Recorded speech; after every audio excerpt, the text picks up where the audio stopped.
Welcome to another week of CBUS Roundball Weekly. Kevin Rao with you along with the Hall of Famer Ray Corbett. And Ray, things heating up now. We're getting to it as we get closer to tournament time. The draw took place this past Sunday. And in this show this week, we're going to be talking to one of our favorites, the head coach of the boys over at Africentric, Michael Bates, will be with us. And now Zach Fleer from 270 Hoops under the weather this week. We're going to give him a week off so that he can recover because he's got a lot of stuff coming up as well as we all head to tournament time. But I know when we get to the last segment, you got a lot of stuff we want to kind of go over quickly, not only the draw, which we hope Coach Bates will talk to us about why he did what he did, but also some games that are still going on that really, matter toward league championships. So there's a lot to talk about this week, even without our friend Zach Fleer. Well, you talk about basketball, and it's a two-season sport. You've got the regular season where you work all year long, and it's just sort of an odd situation. But you work all year long, and hopefully when you're in February, especially this time of year, you're playing meaningful games. And there are some teams that are doing that. And the interesting thing is, and again, if you coach a long time, you're going to go through certain cycles. And one of the things one of the tricks, I think there are teams out there that right now are looking forward to next Tuesday, which is like the opening night for the tournament. And they're looking forward because they want the season to end. And I always wanted my guys to have a little bounce and feel good about the tournament. I love the tournament. It was strictly a passion. My time at Worley, we made it to the Final Four 3 years in a row, and it was a long season, but man, was it fun. And I really enjoy the tournament. And so if you could get your guys, and I always used to sit there and think about it, okay, they're sitting around after practice in November and they're shooting extra. Will they be doing it in February? Do they still have the excitement in February to keep going and get better and try to maybe put a little run together? And some programs are able to do that, seems like consistently. Others struggle. And I think this is for coaches, it's a challenge, big time. For teams, for players, it's been a long, basketball is a long year. It's a marathon. But you get to the end of this one and you're hopping right in. And this year, there's no time to breathe. Regular season's over on a Saturday for some of these guys, and they're playing tournament time on Tuesday. So, yeah, Coach Bates will have an interesting perspective, no doubt about it. Well, I was along with you for one of those rides as a play-by-play announcer when you went to the regional final. I know it didn't end the way you wanted, but with two of my sons on that team, one was playing a little bit more than the other. But we still talk about that ride, and it's something that comes up all the time. The various parts, and obviously there were fewer divisions than there are this year. Something else we'll talk about, but the games that you win, and in those days you got to the fairgrounds again and got a couple of wins there. It was just fun. And it's still to this day, when we have family gatherings, and that was a while ago now. We have family gatherings. We still talk about those games. And obviously, again, we wish it had gone a couple more, but at the same time, the wins that were enjoyed in that streak were still a topic and are still a topic of discussion.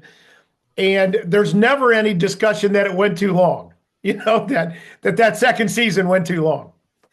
And again, I think when you get to this time of the year, a trick for a coach, and it's not easy because you got to, you're always trying to figure out what's the temperature of your team, and so to speak. And some, like I said, some of them, man, they want the year over with. We want to turn the uniforms in and go play baseball or go play whatever. But yeah, again, it's such a long run.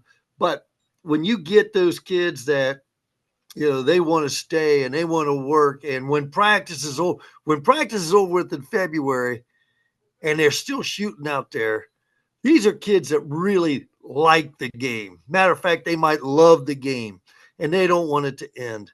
And those are kids you, as a coach, you want to adopt because that's what it's all about for you. So, yeah, Well, it is fun. It is a fun time. yeah, it really is. And so we're going to get into that first with, again, one of our favorites, Coach Michael Bates from Africentric. And then you and I will wrap things up today going through games that were played and kind of a first look at the brackets because we'll go fully into them with Zach next week as well.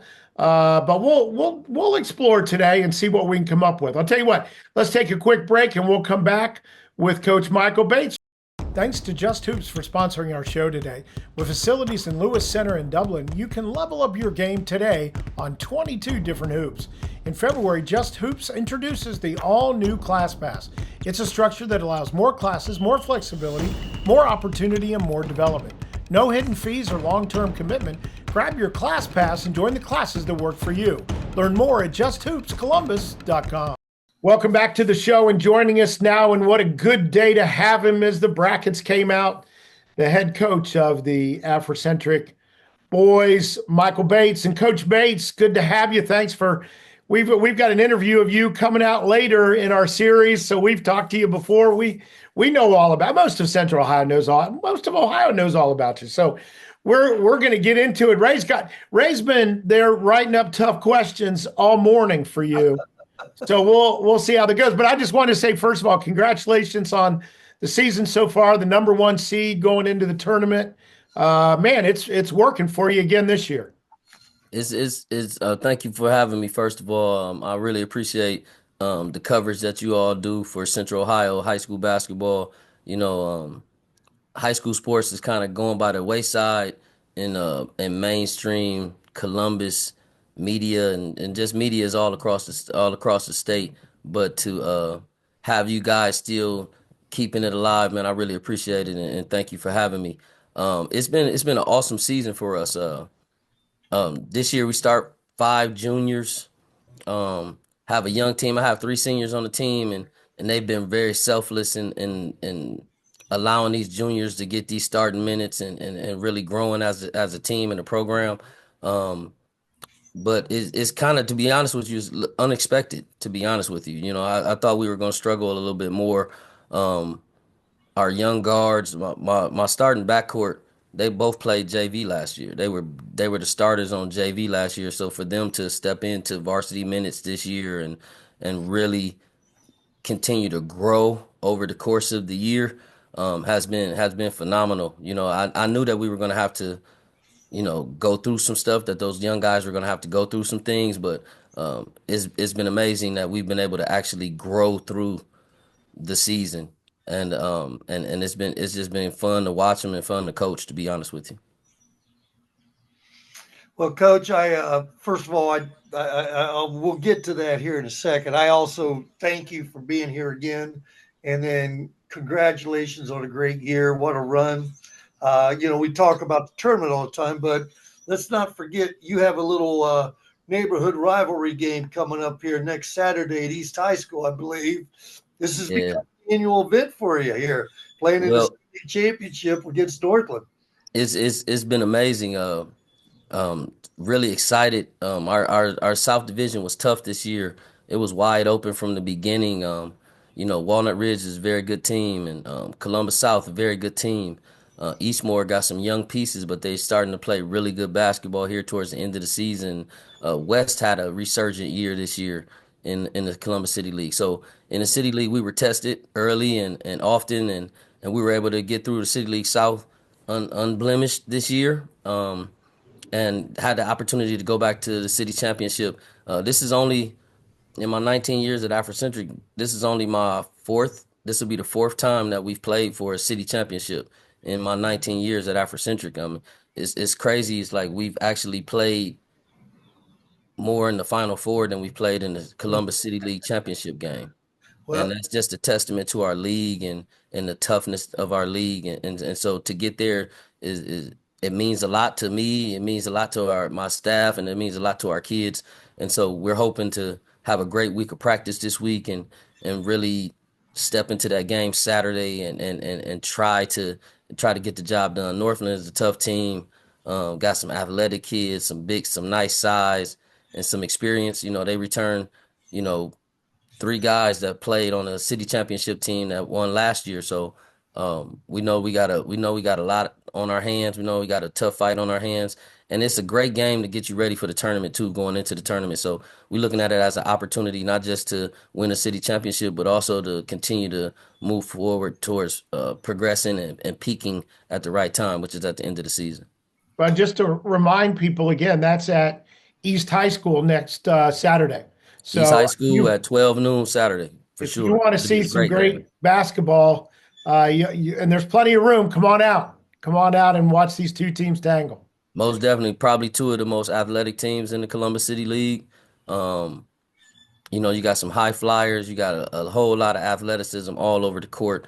It should be a fast-paced game. It should be a game where both teams is guarding each other 94 feet. It's gonna be a game, and we're really looking forward to the opportunity and the challenge. Well, I would be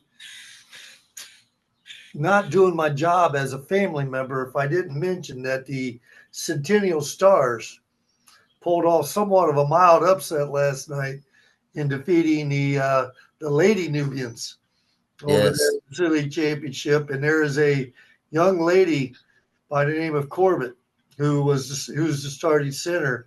From what I gather, she did all right. she Big played time, really well. Number 10.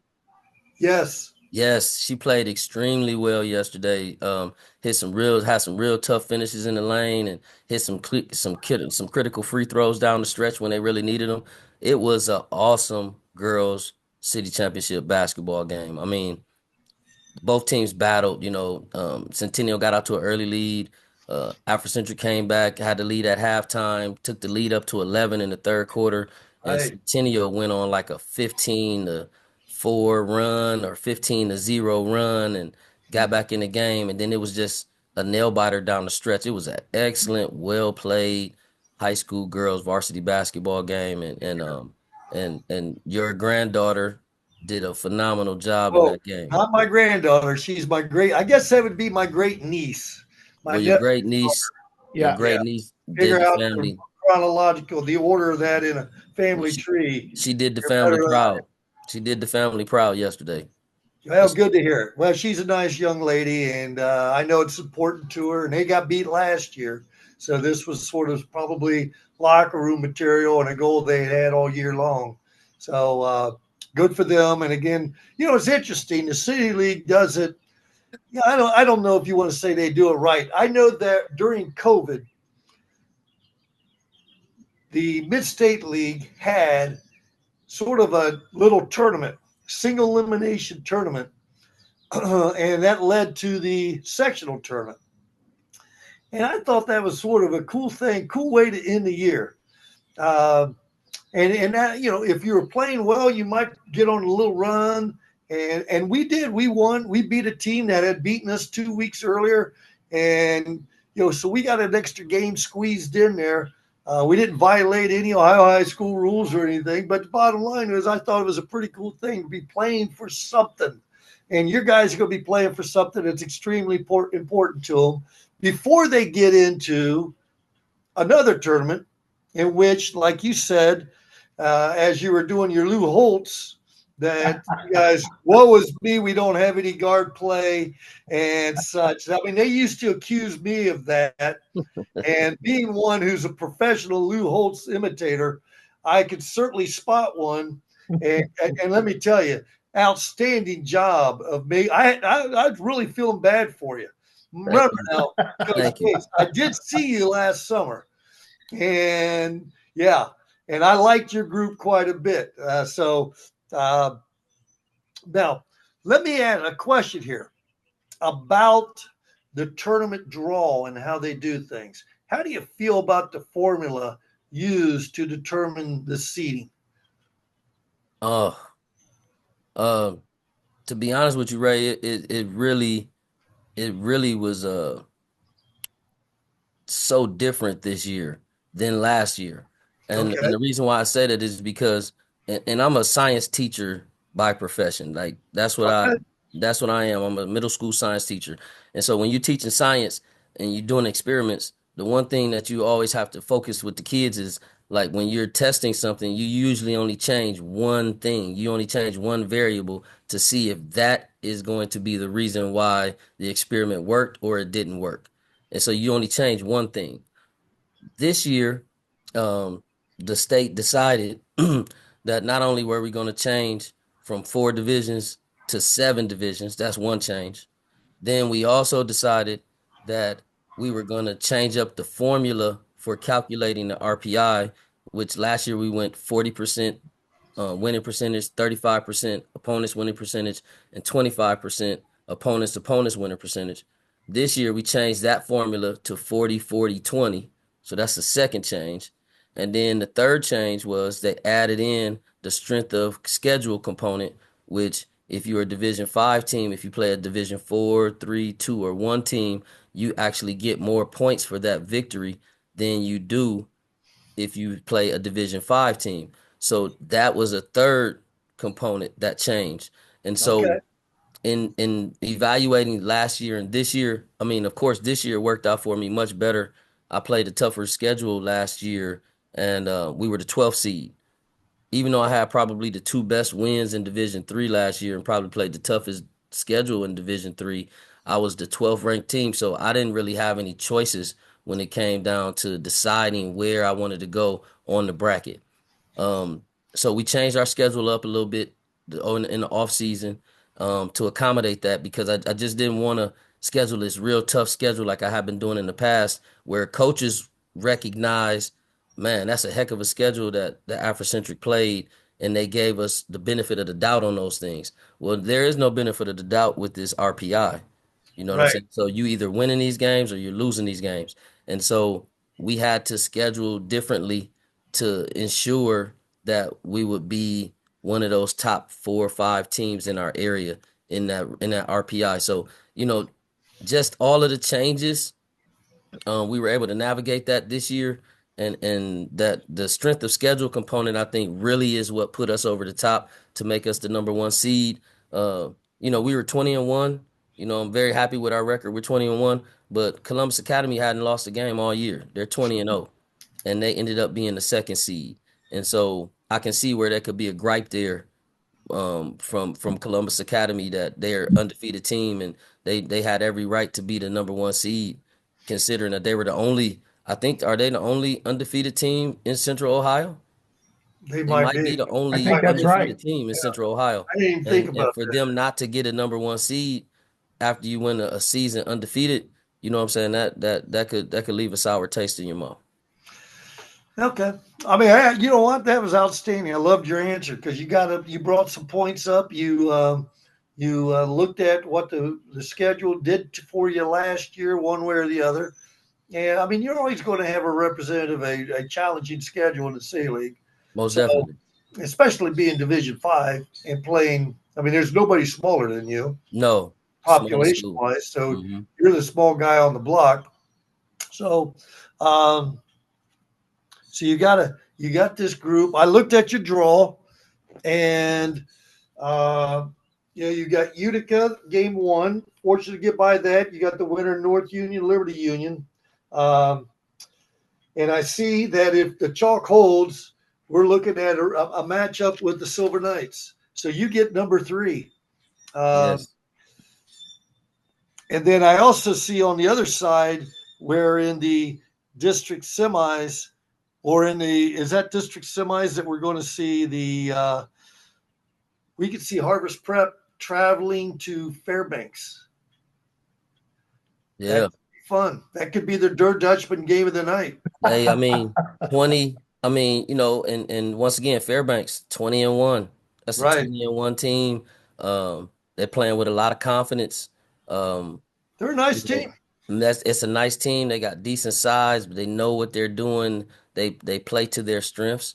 And it was definitely a team I had my eyes on when we were doing our draw, when we were doing the draw and we leading up to the preparation with my staff for the draw. That was definitely a team that I had my eye on because it's just not a team that we see a lot of locally, just because they play on the outskirts of Columbus. And so a lot of teams that they play are, more central, south Southwest Central teams, and so we don't get to see them play a lot. But definitely recognize and respecting that 20-1, and that could be a heck of a game for a district semifinal for sure. I think a game that might be a good prep for you if you were to see a team like Fairbanks was that game you played in the Battle of 614. Most definitely. They were Definitely. disciplined, good guard play.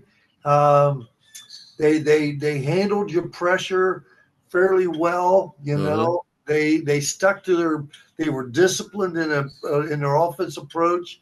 They did some things that at times made you a little uncomfortable. I thought that was a great game for you. Definitely was that Battle 614 game definitely sent some messages and to my team individually as players, and then as a team collectively, that when you get a team like that and you get a team down, you got to learn how to put those teams away and not mess around and fumble away possessions Yeah, and come away with empty possessions. And we did a lot of that in that particular game. Didn't go to And then we also got away from doing the things that were helping us to take a lead and get out to a big lead. And so once again, that's one of those things where I was talking about having that young team and having that young guard play where you have to, we can't just get through this. We have to grow through this. And so that's something that was a part of that teaching process that we had this season. That's just something we had to grow through, and coming out of that game, it made us better. It prepped us for that following week. That following week, I think we played Eastmore, then we played Walnut Ridge, then we played South, and then yeah. we played Gahanna. And so that win really galvanized my group that we got work to do. And we came in that next week, put some real good work in at practice, and we were able to finish the season strong.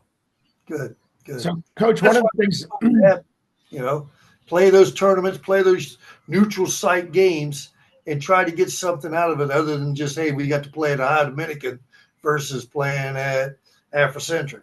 Most You know, definitely. so Kevin, yeah, I was just going to ask. So, if somebody had not seen your team on the floor yet, and they come out to the city championship game, what can they expect to see? Describe offense, defense for you guys a little bit, so they know what to look for. Okay. Well, I think the number one thing that I hope that you see is that we play hard. That we play with a lot of effort. Um, we pick you up 94 feet. It's a full court game when you're playing against Africentric. It'll be a full court game. Um, on the defensive side, somebody's going to be with you. Somebody is always guarding that ball. Um, we wanna extend pressure. We want to make you play early. We don't want to let you just dribble across and get to where you want to be and then run your plays. Like, no, we want to make you have to work to get the ball across half court and then get into your sets. So we want to be disruptive defensively, on full court, defensively. Then we'll switch defenses up if we need to. We don't mind playing zone, but if we do play zone, that zone is going to be something that's still going to be pressuring you and somebody in front of you constantly. That's just the staple of what we try to do at Afrocentric defensively. Offensively, we want to play fast. We want to push the ball up the floor with tempo on makes or misses. Um, we're fortunate. We have great positional size just across the board. Um, we're long and athletic, and so we get up and down the floor quickly. Uh, you'll see some lobs. It's exciting. They're an exciting group to watch play. You know what I'm saying? They can also be an extremely frustrating group to watch play because sometimes they're trying to do things that it's not the right time for this right now. It's not the right time to throw that pass. It's not the right time for that lob. It's not the right time for that shot. But once And again, that it's is that where we something that see we're you going get through. involved then as the head coach? Yes, yes. I'm talking a lot more this year. I'm coaching a lot harder this year on the sideline, um, because we're still learning. Like it's funny to think that, but we're still learning. We're still scratching the surface. To me, we're still scratching the surface on what we could possibly be. Like I said, we start five juniors, and so we're still just learning how to play the way that I think that is best for us to be successful. And so, sometimes we run into some rough patches where they're trying to do things outside of what I'm asking them to do. But when we're locked in and we're playing the way that I think we should play, um, we're a very nice team. We're a very nice team. I've seen you, and I love your size. And you're right. Your athlete, those kids can go. And with your length and such, it's a nice combination of an inside outside.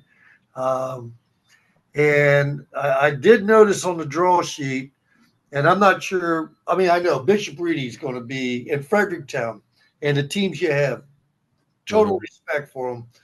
But I think somebody's that Harvest Prep not being in your bracket. Uh, I saw them, and I saw them lose, but I really liked them. I Hmm. really liked them, and I and I'm hoping we get an opportunity to coach or talk to Coach Dennis. You know, in the past, he's had the Cardinal division for 12 games, Hmm. and then maybe some challenging games in there. This year, 10-9 regular season, but Hmm. what a 10-9 for a Division 5 team. Whew, man, unbelievable. I mean, they went independent. They had to go independent after the conference kind of broke up and fell apart. Right. And so, he had to, as an independent, you got to schedule games with who you can get games with, um, especially with most teams being in league. So it kind of forced his hand to schedule a much tougher schedule, and that record is a result of that. But a lot of people, you'll see the wins and the losses, you'll see the 10-9, but a lot of those games were close. A lot of Well, I those mean, games were close, and he had a 6 point loss to Pick Central. He had a 6 point loss to Dublin Kaufman. You know what I mean? He's had some really tough games on that schedule this year, and like you said, they're going to be an extremely tough team to match up with in Division 5. And I'm glad they weren't in my bracket. I'm glad they weren't in my bracket for the district, but eventually, if everything goes the way that we hope that it goes, we could possibly see them in the regional final or correct. something like that. And but they got to get past an extremely tough team in Columbus Academy, man. Oh That's boy. that's a that's a tough team over there. And like you said, Bishop Reedy is a tough team. Tony Bazzuti just doesn't get enough credit for what an Oh, excellent he's coach so that good he at is. what he's doing right He's a now. very, very good coach, Yes, and he is. I know he watching film right now, probably setting up. You know what I mean? You know what I mean? I So would. yeah, he's setting, Sure. he's setting up and trust and believe I'm doing the same. You know what I mean? I'm trying to get ready to see him and what he does and his assistant coach, Coach Mike Daniels, and the work that they put in with that team. Because I saw them over the summer and he wasn't happy with them in June. He wasn't happy with the team. He wasn't happy with the way that it looked, and he was frustrated. And to see what they are right now, what they became, and to be 17, 18-2 with some of the wins that he has this season, Yeah. we know that if we end up playing them, that it's gonna be a dogfight, and we're gonna have to play our best game in order to get by him for sure. You Well, know, here's one of the, I was just going to say real quick that, a lot of people have been talking about, the new divisions, and in Division 1, they got 6 people coming out, 5 people coming out of D2. But if you want to see some district action, man, I'm telling you, Division 5 is the way to go because there's going to be some great games from the jump in that Definitely. division. So, unfortunately, maybe you might have to travel a little bit toward the end. Hmm. This, I think that's the division to watch early on. I think I agree with you. It's you just looked at the top of that. You just look at the top four, or you just look at the top five seeds in the bracket. You Africentric 20-1. You got Columbus Academy who is 20-0. And you got Bishop Reedy is 18-2.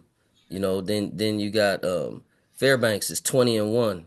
You know what I mean? I just named off the top four teams in the seeding bracket, and we haven't gotten to 6 losses yet Yeah. between 4 teams. Well, and when you do That's get to loss, amazing. when you do get to losses, you're talking about Harvest Prep, which You know, if they Yeah, played their usual schedule in a conference, they'd have been right right. there too. Yeah. Exactly. So it's gonna be a battle. It's gonna be some great games when you get to that district level. When you get to that district semifinal and district level, it's just gonna be some great games there.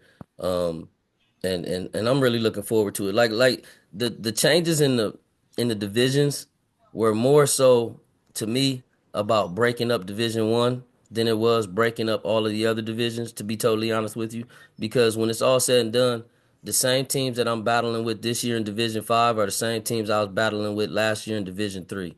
Yeah. The Well, only that thing that changed was that Division One has 6 districts and they've broken that up, and then Division Two has 5 brackets and they've broken that up. But for the rest of us, for the most part, in Division Three, everybody I was with in three, we're together in four. I mean, we're together in five right now. 6 and 7 got to break up away from each other, and so uh, Division Three. To be honest with you, Division Three is going to be another. Division Three basketball is another bracket that is full of great matchups. Like great matchups. Cause I mean, you got DeSales in there, you got DeSales in there, you got Watterson in there, you got Walnut Ridge in there, you got Hartley in there. It's just some really good teams at the top of Division Three as well, and so it's just going to be some great matchups. I think a lot of people are turned off by the fact that we have 7 divisions now instead of 4, but forget about those numbers. Go watch great basketball. You want to see some great tournament basketball, regardless of divisions. You're going to see some really good tournament basketball this year. well, if Well, you look at and we, the and we get to see some of it at the fairgrounds. So it'll be interesting to see how that all plays out for sure. I wish we were at the fairgrounds. We were all the way out at Mount Vernon Nazarene Yeah, this we've been talking particular about year. that a little bit. It would have been great to see you guys I'm sure Yeah, at you'll the have full fairgrounds. bus fulls. I miss the fairgrounds. I miss the fairgrounds. I just remember going to the fairgrounds on the first weekend of the Division One tournament just for the sectional games, and you'd be there from 10 o'clock until 9 o'clock, 10 o'clock at night, and just set up, and it was almost like a family reunion. You just saw everybody in high school basketball. You just got to see everybody just walking around and milling around. It's like a basketball convention. You know what I mean? It was Yeah. awesome. So hoping that maybe next year we'd be able to work in all of the district championship games to the fairgrounds if possible. That would be awesome. But it's exciting to see that some of the games are coming back to the fairgrounds. Well, I'll tell you this, we will, God willing, I'm knocking on wood for you. If you get to Mount Vernon Nazarene, that's not a hard trip. We'll make that trip to come up and watch y'all play up there. If again, if you get it, I'm not trying to, Most definitely. introduce a problem, but man, we really appreciate your jumping on. You must, man, you got a lot on your plate. Worried about tournament, worried about city championship. You're still playing. I mean, you got stuff going on. Yeah, it's a fun time of the year though. Like Best time of this the is year. exciting. Like this is what this is what you want to get to. You know what I mean?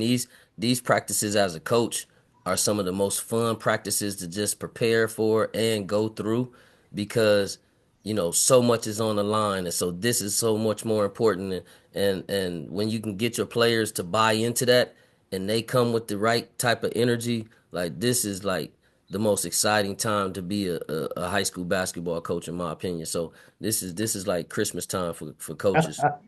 Uh, Hey, well, thanks for visiting with us today, taking some time away from your family and giving us a good dose, not only of what's going to go on, but giving us some science. I can tell you, as a history major, I learned a whole lot there. So I Thanks, appreciate that. I'm going thanks, to be man. thinking about those three, and it'll be interesting to hear the discussion after this year within the community to see which of those variables might change going into next year. Exactly. Like that was the whole thing for me was that if you change three, which one of those three was it that actually made the difference, or was it you got to do all three? You know what I'm Yeah. saying to make a difference. And so like I said, like it's just gonna be interesting to be I hope to be a part of those conversations. To be honest with you. Well, Coach, I got to tell you something though. Being a social studies major myself, I refuse to give science a whole lot more credit than I've already had drilled into me over the years about, hey, we got to do this for science and math. I'm all about the social studies and expanding one's mind so they can think for themselves versus your formula. Thank Okay. you. But Yeah. that being said, I was impressed how you were able to swing that in there. And hopefully a few of the young men or students at Africentric will say, I'm certainly glad there's actually value in this science. Yeah, something tells me Coach Bates just does just fine conveying the message. So I'm not worried about that whatsoever. Hey, again, Coach, thanks. Hey, good luck. We're going to see you a couple of places down the road. We'll come out and hopefully get some footage and some coverage of everything that the Nubians are doing. Pass along our best to the girls team as well out there. I know you guys work pretty closely together. We're looking forward to seeing them as well on the trail. And hopefully we'll get a chance to talk soon. Most definitely. Thank you all for having me once again. I appreciate it. Thanks to Just Hoops for sponsoring our show today. With facilities in Lewis Center in Dublin, you can level up your game today on 22 different hoops. In February, Just Hoops introduces the all-new Class Pass. It's a structure that allows more classes, more flexibility, more opportunity, and more development. No hidden fees or long-term commitment. Grab your Class Pass and join the classes that work for you. Learn more at justhoopscolumbus.com. Welcome back. Time to wrap things up, but not before we have a good amount of time here to talk about some things going on. Kevin Rao, Ray Corbett with you. I, of course, in the Elmwood Studios in frigid Central Ohio, while Coach is not. Good call. He is once again in Florida enjoying the warm weather. And gosh, we're a little bit jealous, but I feel a little warmer just looking at your scene. So glad to do it. But let's talk about, Coach. Let's talk about, games still going on. Some really important games going on that have already been played. Were played last weekend through Tuesday. Then we got some stuff coming up. So why don't you touch on some of the important ones? Well, okay. So Tuesday night, huge games, ramifications in the Central Buckeye League. We have Academy going over to Bishop Reedy, and that game was an overtime game earlier this year. But the Academy won at home, right? Won at home, so okay. They held serve. Won by 2 in overtime. And I didn't see the whole game, but I did see the end. And watching that one. Two fairly, what I thought at the time, fairly evenly matched squads playing that way. And both teams had opportunities to win it in regulation. But Academy was able to pull it out in overtime by 2. And then on Tuesday night, they went over to Reedy and were able to knock them off. And with a little bit bigger spread here, this 62-49, well, just an outstanding win. So what a great win. What a great season here for Coach Jeff Wursler and the Academy Vikings to win this thing. They're still undefeated.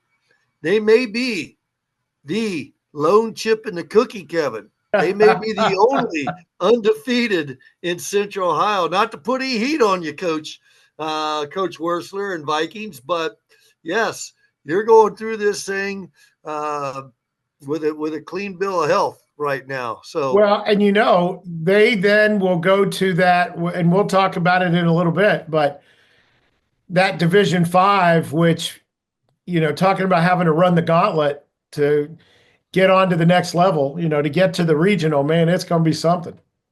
Division 5, there's a few divisions in Central Ohio that are extremely competitive. And Division 5 is certainly one of those. So talk about your other games. Yeah, sorry. Okay, so a few other games that took place Tuesday night, a couple of them non-leaguers. Hamilton Township, nice win. Went up to Buckeye Valley, got a win up there. Fisher over Tree of Life at the Tree. Okay, sort of gives them a little bit going into, because they seem to have struggled a little bit lately, but go to Tree of Life and hand them a loss. Tree's not lost many games. And then a couple more here. Pick North traveled up Arlington, take on the Bears, and Bears are right there They're right there. They have beaten some teams, but they can't get over the hump, and there's an opportunity, but no, North walks out with a win. And then finally, the Hawks of Hartley go down there to Cruiserville, all right, take on the Groveports. And, there are certain games and certain areas. That's a sort of an East Side rivalry there from a long time ago. And Groveport was able to pull out the victory. But again, Hartley's, they're not ducking much, are they? They're playing quite a competitive schedule. Yeah, they'll move up divisions, no doubt. Now, my question with those is, once you go through the draw and you know what you're doing, is there any kind of letdown right after that? Because those were non-league games too. I will say this, and there's two schools of thought here. Okay, one of them is a non-league game at the end of the year, blah blah blah. Here we go again. How many times are we going? And again, I always thought if you're one of those coaches that's a fire and brimstone kind of guy, how many times are you going to go to the fire and brimstone to get you guys fired up? And you got a non-league gig here. May not be, excuse me, there's a boat going down the canal next to me. I feel bad for you. We'll put up with it. Go ahead. It's a terrible sight, believe me. I get it. But, a lot of it's difficult for your kids to get up every night. There's no doubt. I mean, it's the same thing. Look at Ohio State football. They struggled. And, did they get up for Michigan? Who knows? But bottom line, it's tough to do it every time. No matter as coaches, as adults, we're like, you only do it 20 times. Well, you put that together with how many summertime games do you play? How many games you play in the fall? It just snowballs that number. Yeah, and competitive practices. I mean, you're doing all that. Yeah. So are you playing your best this particular night or whatever? Is this the most important thing? Yeah. Now, I'll go back to Coach Gene Millard told me long time ago. And again, Gene Millard's one of my guys who I just put up on the pedestal as one of the greats. And he always said he'd love to have on the road a challenging non-league game headed into the tournament. He said, I always thought it set us up for the tournament. So 2 ways of looking at it. You pick your poison, which way you want to go with it. But I know this. We scrimmaged one time after the regular season, and we scrimmaged out at West Jefferson. And when that thing was over with, I wanted to kill my whole team. I was so mad at them. They were dogs. We were lazy. I was mad. It was the worst thing I had ever done as a coach. Yeah. Is to put them in a situation where, hey, instead of us having a regular practice, let's have a scrimmage. Well, scrimmages in the beginning of the year, kids are excited. Scrimmages that time of the year, good luck. And so it wasn't a great idea. Yeah. At least for me. So well, and you went out to one of your rivals. I mean, that's not an easy place to play. I'm not sure. It was so long ago. I'm not sure if we were even in the league together. Oh, okay. But I knew the guy really well. Bob Hunter was coaching out there. Oh, yeah, sure. And so it was easy for us to do it. I mean, and set it up. And we had like about 10 days between end of the season to the next tournament game. And it was a disaster. I almost made him walk from Rider High back to Grandview. So, let's see here. Okay, so that takes care of our Tuesday. Friday night. Yeah, what's coming up? CCL ramifications. We got the Stallions. All right, the Stallions of DeSales, who are hot. Bishop Hartley. Yeah. Yes, that's my team there. My Stallions are my pick in the district, and they're the 5th seed going into the tournament. And if everything holds true, they might be playing the league rival Watterson Eagles in the district final, and that would be, oh boy, that's going to be a fun one. Yeah. But anyways, they're going to Hartley, and just remind folks out there that was a 2-point game win for Hartley before. Okay, when it was at Stallion High. Here's another one that I think is just a totally contrasting styles and 2 outstanding teams and programs. Reynoldsburg goes for the sweep against Newark. Yeah. At Newark. Good luck winning at Newark and getting your style. But Well, Reynoldsburg's got all the ponies. yeah. Newark's got the discipline, a different style. You're going to their place. You're going to see how many wins they have up on the wall. What a place to go to. What a great environment. Oh my gosh. Well, as a Zanesville kid and going to Newark, we lost there 30 years in a row. And that's a rivalry. You're playing every year. Everybody's playing to win. Was And we that lost Sports 30 years Illustrated in a row. I never heard of here, but They didn't win. Zanesville didn't win there until 95. I'm not kidding. It was between 65 and 95. 95 is when they won the state. It took a state championship team to win at Newark. So it is a tough venue for sure. My coaching career was almost put to an end as a JV coach at Newark, but that's a totally different story. And that's when I idolized Bobby Knight. So I'll just leave it there. Okay, fair enough. I might have done something that today would not be seen as being the correct thing to do. I'm sure the statute of limitations is run, but let's not take any chances. Then another one with big-time league ramifications. Huge. New Albany at Pick North. New Albany at Pick North. And that'll determine that OCC championship. So that's Friday night. Those are the three biggies. And then Saturday at East High School at 12 noon at this time anyways. Yep. We have the Nubians of Africentric versus the Vikings of Northland. And we heard Coach Bates talk about, how big those games are and have been and why they're important. But again, I would just tell folks, you need to get out there and watch us. Now, we need to keep an eye on the time. Things might change a little bit, just rumors thrown around. But keep an eye on it. And whatever time it's played, and we still think it'll be noon, but whatever time it's played, you need to go out there and see this game because it is one of the fun events in Central Ohio every year. And I'll tell you this, Kevin, the boys, everybody will be there. Everybody will be at that game. That is the people watching game of the year. Everybody who is somebody out of the City League will show up to watch that game. Go around, rub elbows with their buds, their rivals from years past. Oh, yeah. A lot of bragging rights are taking place here. City League South, City League North. I think it's a great event. Again, Northland and Africentric. And, you're at East where there's plenty of room. So come on out and watch these teams play for sure. Great facility. Great facility. Yep.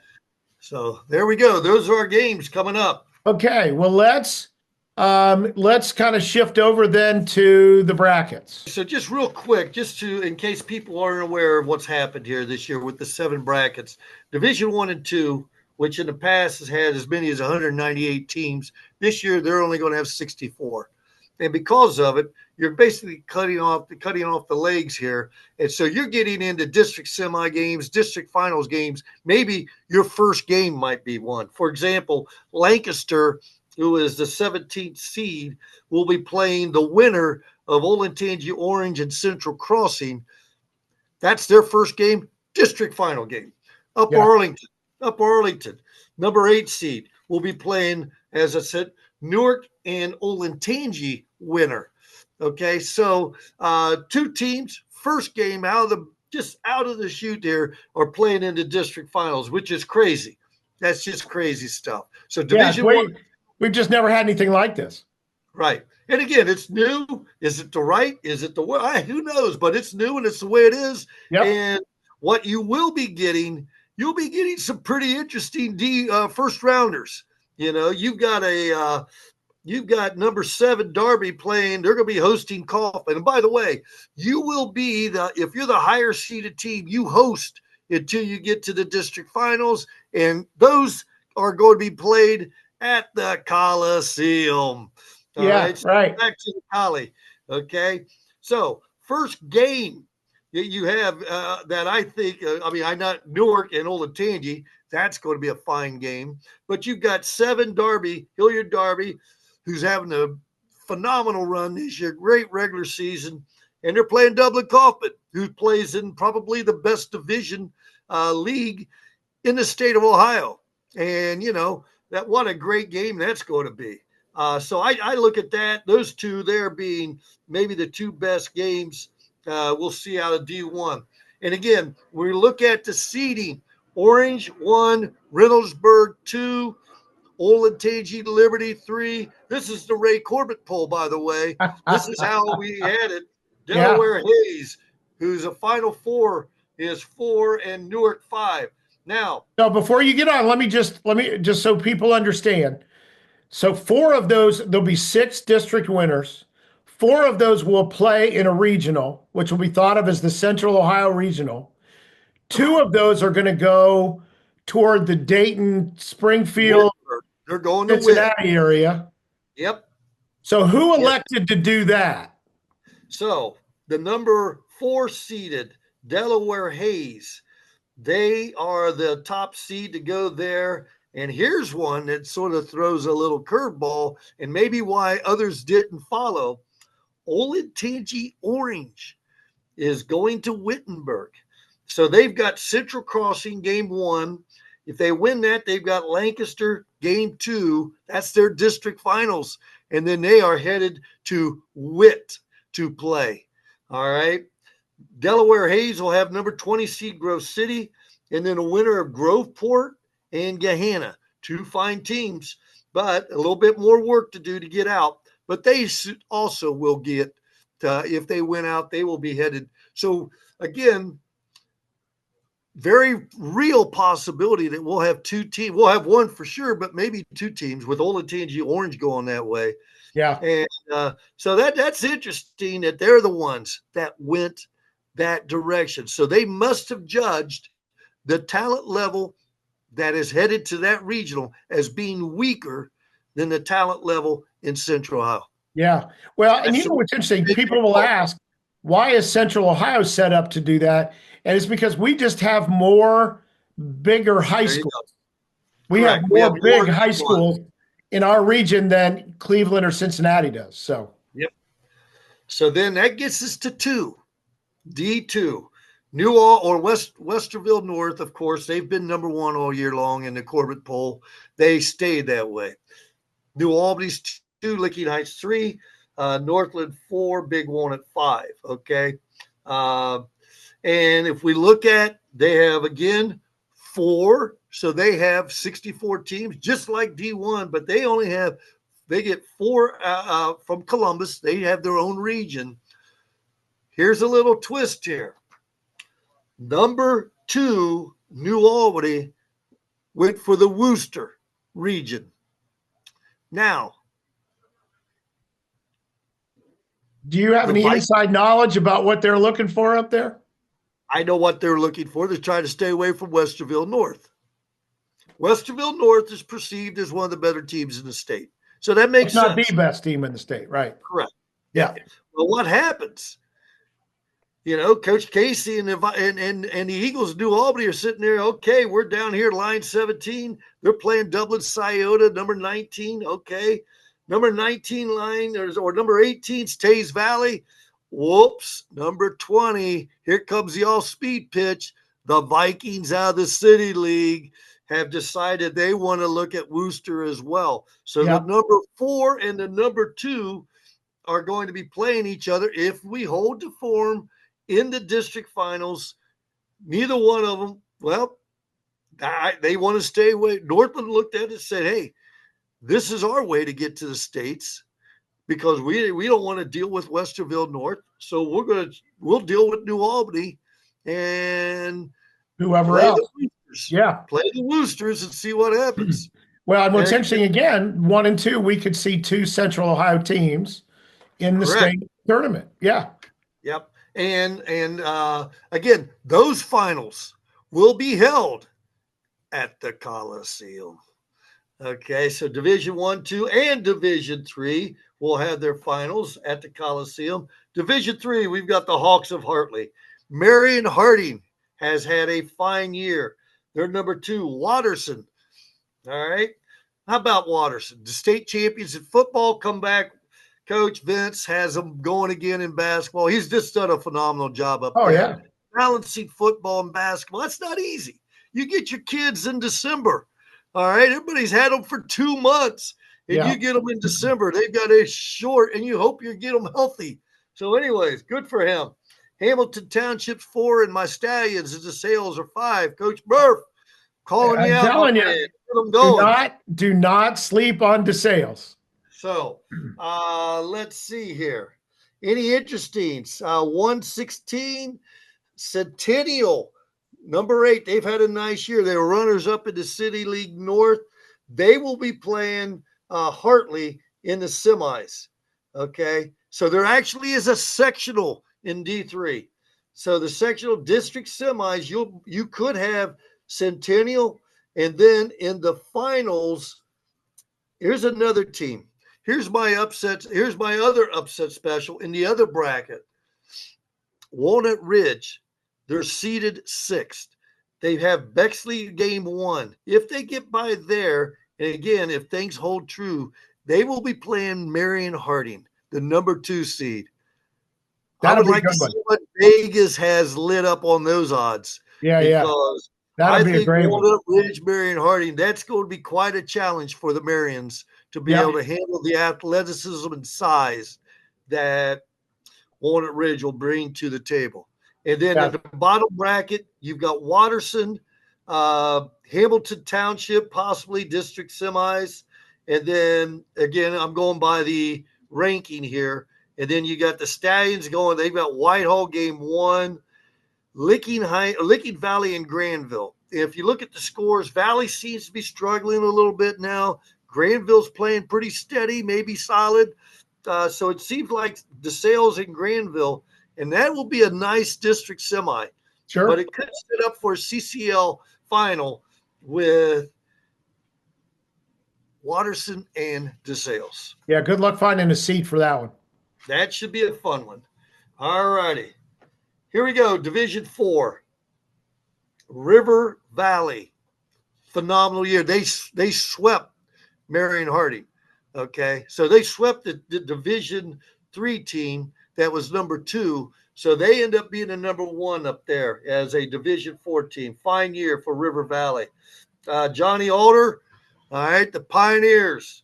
Number 2. The Bulldogs of Heath. Which, by the way, this is not my poll. This is Max Prep. Yeah. London and then Johnstown. Okay, just your top 5. And I say, we talked to Coach Devin Falk coming out of Heath, and that's kind of my sleeper there. So, well, I think it's kind of interesting because in the upper bracket you've got Johnny Alder playing international game 1. They get by theirs, and if London gets by theirs, there's a rematch of just 2 weeks or a week ago that these have been 2 great games. So you could have, and that would be played at Pioneer High. Yeah. Okay. They're going to be the home team in the semis. And so the Red Raiders will track down Route 42 and find their way down there for maybe a pit stop at the Dutchman. We could have rolls. Yeah. Madison County alert, man. Everybody will be there. Yeah. And then down the bottom part of that bracket, you've got Lakewood. That's an improving team. Lakewood lost to Johnstown Tuesday night by 3. No moral victories this time of year, but still, Lakewood's put together a few wins. They're a little bit better than they've been. Bloom, Carroll, and Kip is the other sectional that's going to feed into Heath. So it could be Heath versus the Raiders. It could be the Pioneers, but I like your call with Heath. I like the Bulldogs getting to the finals and making something happen. I just think their pressure defense all over the floor will help them a bunch in the tournament. So then we get down to the bottom, and these guys, and by the way, that upper bracket's going to Bowling Green. Okay. They're going to BG. Down at the bottom, you've got number 6 Buck Valley playing East. All right. That'll be at Buck Valley. Wonder how the Tigers travel. Okay. That's a tough travel for anybody. Yeah. That's a long ride. Yeah, it is. And the Barons are an interesting crew at home. The bottom part of that upper bracket there, you got Horizon Science and the Johnnies. That'll be played at Johnstown High. All right. Marion Franklin and Eastmore in a City League matchup. And, then you got Crystal Ray and River Valley. I expect River Valley to get through that. Interesting, though. Eastmore is a sleeper in this lower bracket. Eastmore and River Valley, again, some of these teams that come from outside of Central Ohio may not be used to seeing the athleticism that these city league teams bring to the table. And that could be a 1 versus 8. I'm not sure if that's the NCAA rule for upset, but that could be an interesting one there. Well, and we heard Coach Bates talk about how good Eastmore can be on any given night. Young and improving. Yeah, and again, sure. They go to OU. They will go to OU. Man, I got to remember, where's that one? That's the D4 game. D4 is there's going to be played at Otterbein. The district finals for those two districts will be at Otterbein High. Yep. Great venue. Yep. Yeah, good one. All right, that gets us to the gauntlet. Number 5, and here comes the gauntlet. Yeah. All right. Africentric 20-1 in that city league. And that one, by the way, was at the very first game of the year, if you remember. Good time to lose. Get it out of your system. Yeah. And then off to the races they went, for sure. Yeah. One of your sons lost his first game, and then we went on a 13 or 14 game run as well. So that was a good year. For sure. History, it seems like a different year when you lose your first. Yeah.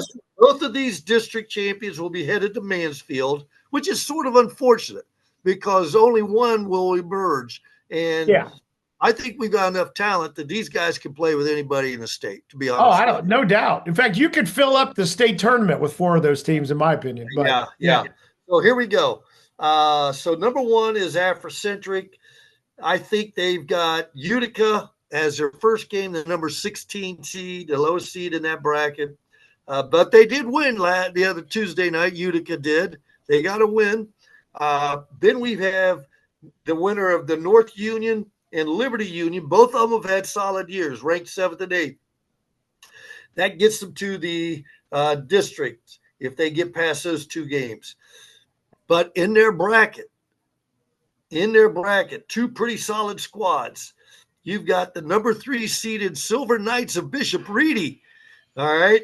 And, again, Reedy's got people. They've got experience. They've got fine coaching. They'll be well prepared. Tony Bizzuti gets the most out of his players. There's no doubt about it. You talk about squeezing it. He does. Yes, he does.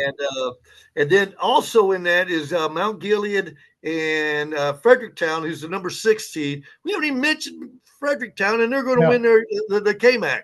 And they've had a really nice season. I agree. They really have. So I expect. And that's a competitive league. I mean, you're facing. I mean, you're basically rivals with everybody else in the league. So yeah. So that's the lower bracket, and again, Reedy Africentric seem to be the heading to against each other. Then we go to the top bracket. They're going to Mansfield again. You've got Academy Elgin, Pleasant, Northridge, which will be a nice game, 9 and 10. Pleasant's I followed them all year long. They'll get a great win, but they're playing in a bruiser league up there, and it's tough. Fairbanks again, what a year. 20-1, right? 20-1. And they're the 4 seed. They get the Worthington Christians. Yeah. Coming off of victory against my Bobcats. But anyways, Fairbanks Christian, they have played each other a number of times in the tournament. And I don't think Christians or Fairbanks has had the better of it. So we're going to find out. Again, they've only lost a game. Well, we're going to find out. Maybe, if you're a team like Fairbanks and you don't fare well early in the tournament, maybe next year you add some tougher non-conference or whatever you do. But that's going to be the question: is how tough was their schedule in getting ready for this? And then finally, you got the last game of this one, and this is going to be if once again form holds. Amanda Clear Creek, number 15, traveling to Harvest Prep. Yeah.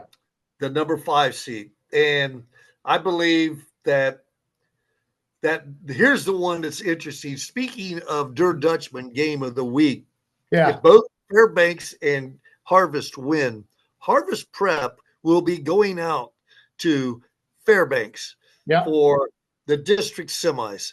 Woof. And if the Fairbanks folks look at that record and think it's going to be a walkover, good luck. No, they're going to be that will be interesting to Yeah. see that one play out. And then Academy, they're going to be home with Elgin. If they get by them, they'll have Pleasant, Northridge. I give Pleasant a little bit of a boost. I just think that they've always been tough. In Yeah. all the years, they've always been competitive. But basketball is important at Northridge as well. Yeah. So that'll be a fun game.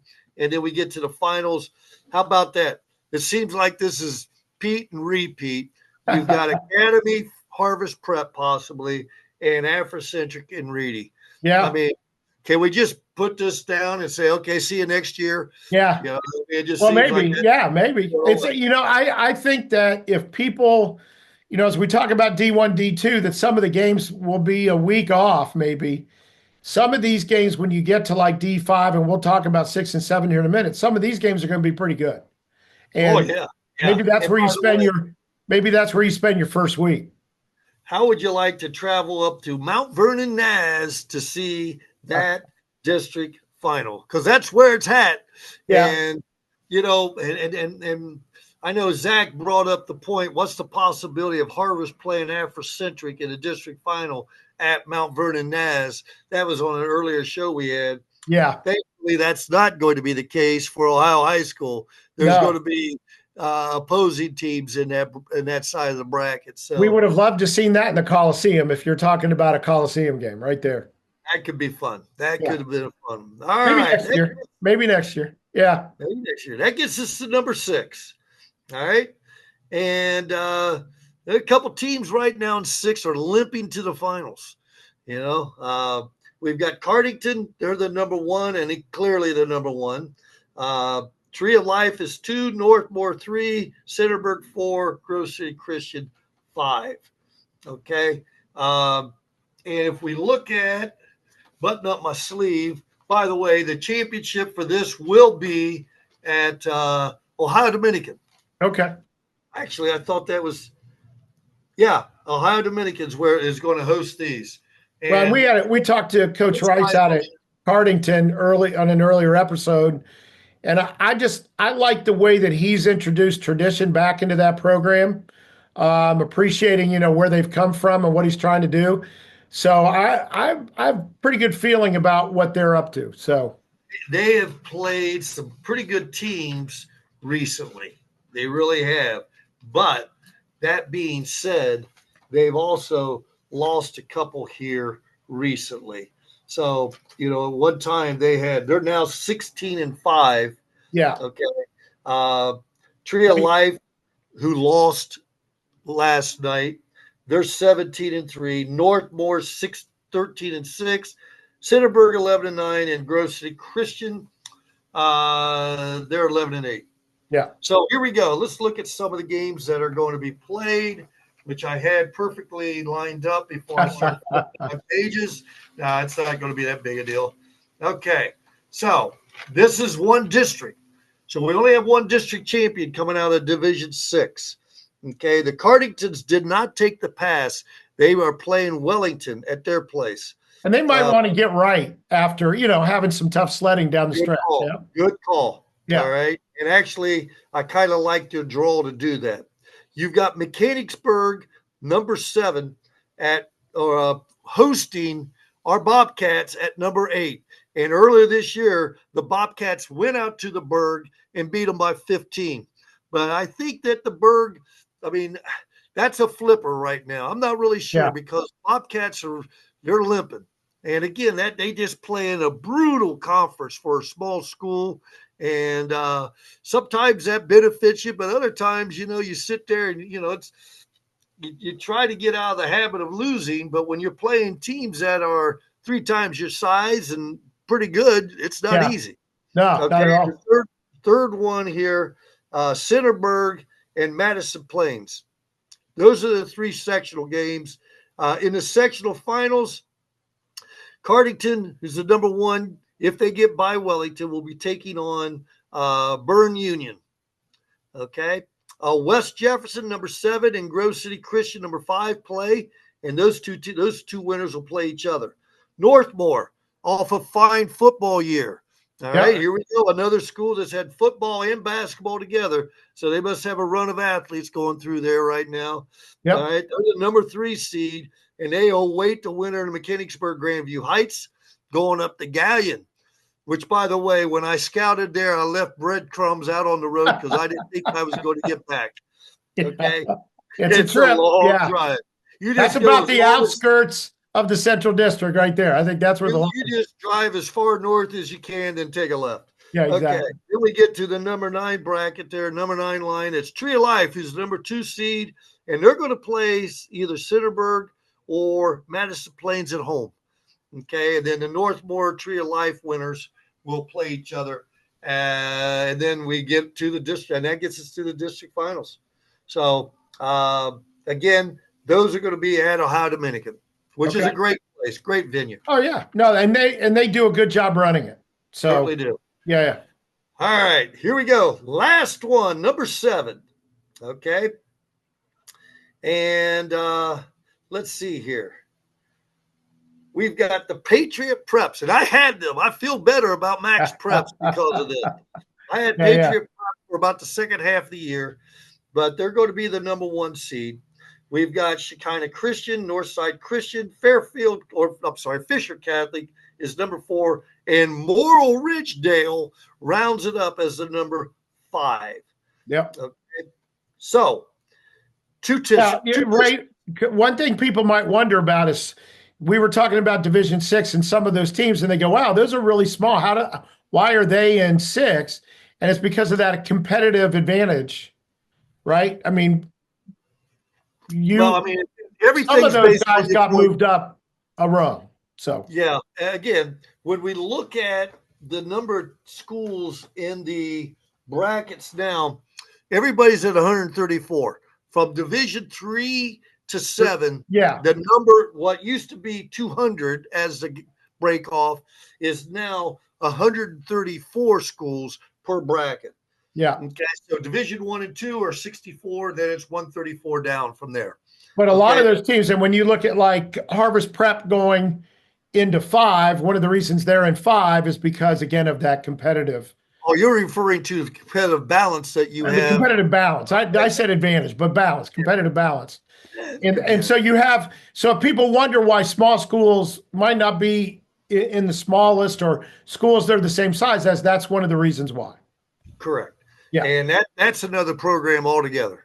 That's a discussion for another day. Yeah. Yeah, pay grade that I'm not. Exactly. Yeah. Okay, so in the upper bracket, going to OU. We're talking about 7 again. Yeah, go ahead. We are now just Division 7. So number 1 is Patriot Prep, and they took the top to go to OU. Millersport and Madison Christian the winner of that game being played at Millersport will venture to Patriot Prep. Okay. Granville Christian and Newark Catholic will then play, and the winner will go to Ridgedale. And then the winner of those two, which again, if we go by form, should be Patriot Prep and Ridgedale, the number 5, going to OU. Okay. The Southwest District champions will be the number 2 seeded team on this is Shekinah Christian. You know, Shekinah has steadied the ship a little bit. They had a couple where they lost against better teams in their division and league, but they have come back and sort of settled things down lately. So they will wait the winner of the Danville Fisher Catholic game, which should be, how about that? This tests one of my theories. All right, and here's my theory. And I hope I don't want this, I'm not trying, but if I'm Fisher Catholic, I like playing a game against Danville at my gym and winning and going to Shekinah. Yeah. Because Shekinah's a higher seeded team, so it's going to be an upset. But I have a game under my belt, and they don't. Yeah. I like that experience because, like we said, the tournament's a different animal. It is. And that is an example of that. And so that'll be some great coaching. If Fisher is at Shekinah, that's a battle of some pretty good coaches right there. So I'm looking forward to that. And there's 2 teams that have had they've had great runs. Yeah, I mean, if you look Well, at and Fisher went through a little bit of a down period in a lot of their sports, and they've really rebounded. I mean, they've done a good job because we've already talked about the girls last week being in 7, and so Fisher's doing whatever they're doing right down there right now. what a first game for Shekinah. Here you are, the number 2 seeded team, and you're playing a team that's 15-4. And Yeah. when you play them, they may be. I mean, let's see that. I mean, if you go 22 games, who knows what they've got left? But yeah, all right.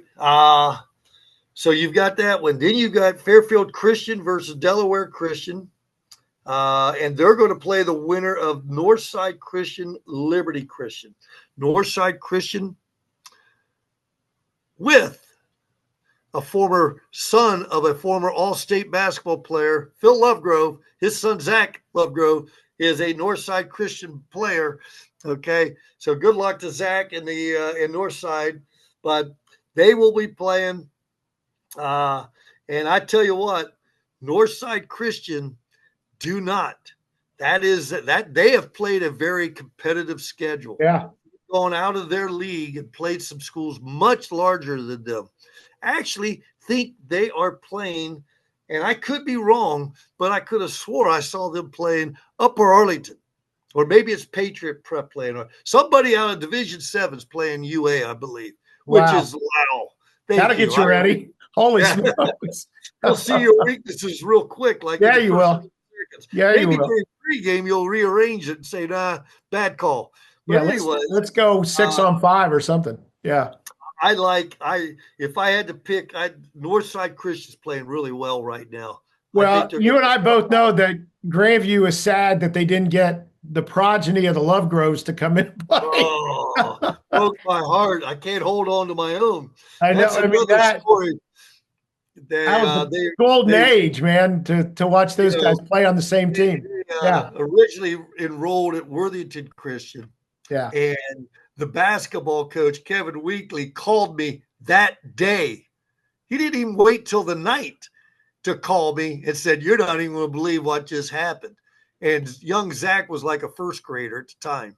He's got some siblings, and they were getting them into that Christian element that they wanted to raise their children in.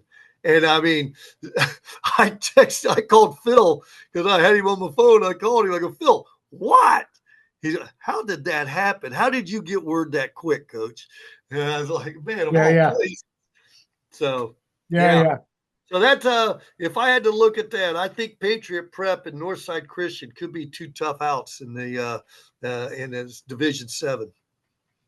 I mean, I think again, if you want to see competitive games early in the tournament, you need to set your sights to the I don't want to say lower divisions, but the less populated divisions, and go out and see these teams play because they're going to show you a good product. Well, now, if you want to do that, the Central District has decided that the place to see this district final is the Mount Vernon of Nazarene. So there you go. So you've got Columbus hosting Columbus, the Fairgrounds 1, 2, and 3. Their finals will be there. Then you've got Otterbein. Then you got Mount Vernon Nash for 2 and Ohio Dominican. We're scattered all over the place. Yeah.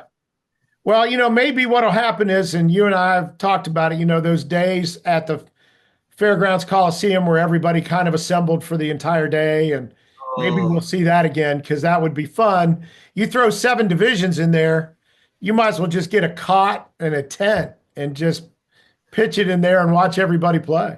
It was awesome. Those times were awesome. And you're right. It was just, to see all the games being played there, especially all the D1s were played there traditionally.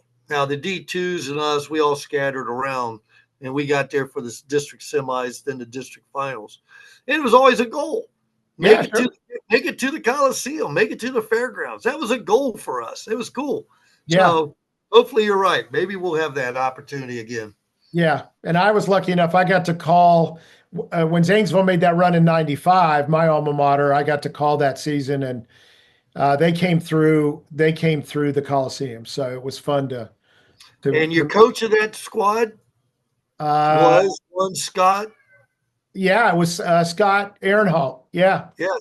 And He Scott stepped down. He's still the AD down there, but he stepped down a couple of years ago as a basketball and coach. he and I are going to be on the pedestal together here in a couple months. Oh, is he in that class with you? That's awesome. He is going to be up there with me. And I met Scott years ago. He's just a tremendous individual. Well, the only thing I can tell you about Scott is when they decided to put artificial turf in Zanesville's stadium, which is great. I mean, they use it for playoffs all the time. He called me to find out who did Grandview's. So Grandview led the way.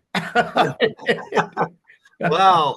How about that? We got that going for us. Yeah. So anyway, no, that's, what a great coach he was. And actually, I didn't know that. So that's heartening for me to hear that you guys will be going in together. Yeah. So, And when does that happen exactly? Like when is that ceremony? Later April. Okay. April. Like maybe the 26th, something like that. Well, we need to have all of CBUS Sports' photographers and videographers on the ready. If we can't get backstage access to that, I'm in trouble. That's all I'm saying. So it'll be a thrilling night. I'm looking forward to it. Well, I'll tell you what, Coach, we'll end things for this week. We certainly miss Zach Fleer, but we'll get him next week, and we'll kind of revisit and kind of update where we are on the boys' side and the girls' side both to see what's going on. We'll have the league champions for everybody at that point next week. Should be solid with that. And I will tell you, we need to go back to whatever point you ended your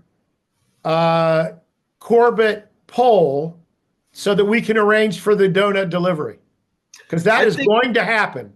All right. I like it. And so will the players. All right. And you'll present them when you're back. Yeah.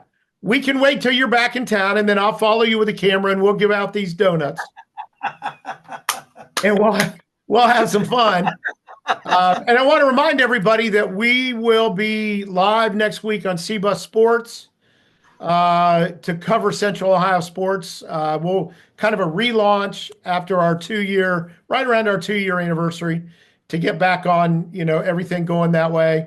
So look for that, cbussports.com.